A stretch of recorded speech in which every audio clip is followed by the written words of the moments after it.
Hi Harold, I have your 6138 here, your Aero Tip Speedtimer. Thank you for your patience.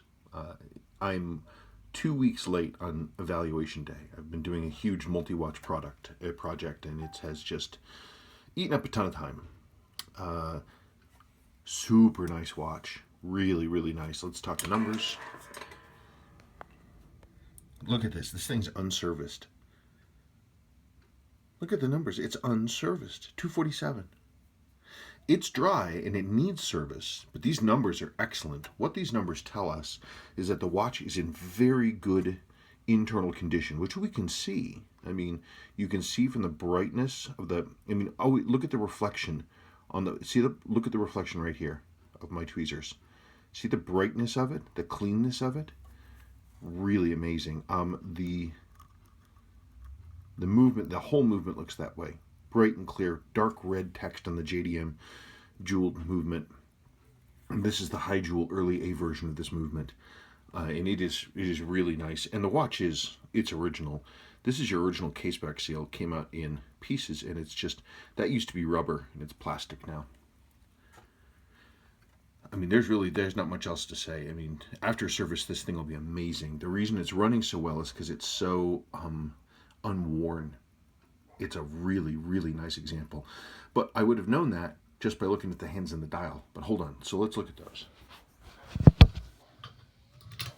If, by the way, you hear some borkling outside, that is my dachshund, who's excited that it's springtime weather, and he is yelling at the world. Super nice. As far as I can tell, it's original. It's even got the early type flat top crystal. These went to a later dome crystal at a certain point. This is the only thing I see in terms of functionality that's an issue. The reset sets to out here. And there's really nothing I can do about that.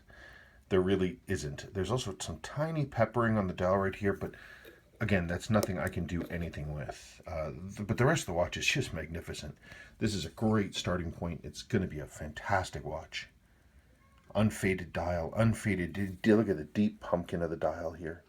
The deep Speedtimer markings. It's really, really nice. You get a little bit of toning on this loom.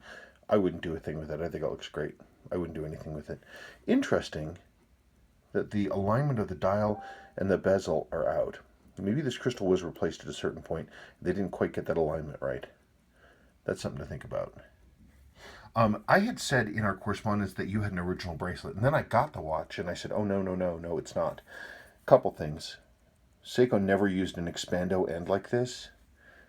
Expando end. Also, they always would have included removable links, which aren't here, and this is not any kind of a clasp that Seiko ever used. I've never in my life seen anything like this.